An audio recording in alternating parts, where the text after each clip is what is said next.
Visakha drugs వ్యవహారాన్ని ఎలాగైనా YCP నేతల మెడకు చుట్టాలి అన్నట్టుగానే తెలుగుదేశం పార్టీ వైఖరింది. అయితే ఈ ప్రయత్నంలో ఆధారాలతో సంబంధం లేకుండా తెలుగుదేశం పార్టీ చేస్తున్న ప్రచారం పూర్తిగా బెడిసి కొట్టేలాగా ఉంది. తెలుగుదేశం పార్టీ విశ్వసనీయతనే ప్రశ్నార్థకం చేసేలాగా కూడా ఉంది. తాజాగా ఒక ట్వీట్ను చేసింది తెలుగుదేశం పార్టీ అధికారిక తన సోషల్ మీడియా ఖాతాల్లో. వైవి సుబ్బారెడ్డికి ఈ వ్యవహారాన్ని అంటగడుతూ విశాఖలో డ్రగ్స్ వ్యవహారాలన్నింటినీ బాబాయికి అబ్బాయి అప్పగించేసినట్టుగా ఉన్నారు. విశాఖలోనే కంటైనర్ దొరికింది. అంతకుముందే బ్రెజిల్లో వైవి సుబ్బారెడ్డి పర్యటన చేసి వచ్చారు.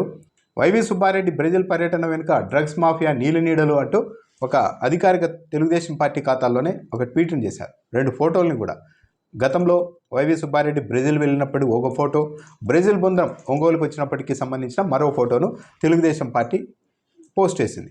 అయితే ఈ వ్యవహారంలో నిజంగానే వైవి సుబ్బారెడ్డికి ఇంత ప్రమేయం ఉందా, ఆయన ఎప్పుడు వెళ్ళారు బ్రెజిల్ అన్నది గమనిస్తే తెలుగుదేశం పార్టీ పోస్ట్ చేసిన ఆ ఫోటోల ఆధారంగానే ఆ పర్యటనలు ఎప్పుడు జరిగాయి అన్నది చూస్తే వైవి సుబ్బారెడ్డి గతంలో బ్రెజిల్ వెళ్ళిన మాట వాస్తవం. ఎప్పుడు 2016 మే 5వ తేదీన వెళ్ళారు. 2016లో మే అంటే చంద్రబాబు నాయుడు ముఖ్యమంత్రి, తెలుగుదేశం పార్టీ ఇక్కడ అధికారంలో ఉంది.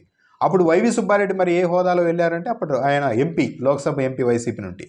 ఎందుకు పర్యటనకు వెళ్ళారు అంటే ఒంగోలు జాతి పశువుల సంపదను వృద్ధి చేసేందుకు బ్రెజిల్ ప్రభుత్వం ప్రత్యేకంగా చర్యలు తీసుకుంటోంది. ఆ అంశంపైన చర్చించేందుకు వైవి సుబ్బారెడ్డి ఎంపీ హోదాలో బ్రెజిల్ అక్కడ బృందం పిలుపు మేరకు, ఆహ్వానం మేరకు అప్పుడు వెళ్ళారు. ఆ తర్వాత బ్రెజిల్ బృందం కూడా ఒంగోలులో పర్యటించింది. అది ఎప్పుడు జరిగిందంటే 2019 జనవరి 14న. అప్పుడు కూడా తెలుగుదేశం పార్టీ అధికారంలోనే ఉంది. వైవి సుబ్బారెడ్డి ఎంపీగా కొనసాగుతూ ఉన్నారు.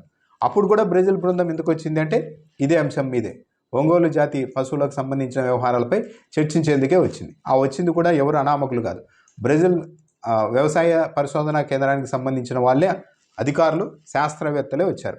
అది జరిగితే ఎప్పుడో 2016లో బ్రెజిల్కు వైవి సుబ్బారెడ్డి వెళ్తే ఆ పర్యటన వెనుక ఇప్పుడు విశాఖలో పట్టుబడిన డ్రగ్స్ వెనుక లింక్ ఉంది, ఇదంతా మాఫియా నీళ్ళు నీడలు అంటూ ప్రచారం చేయడం మాత్రం తెలుగుదేశం పార్టీ ఒక విధంగా అబాస్ పాలు అవుతుందనే చెప్పాలి.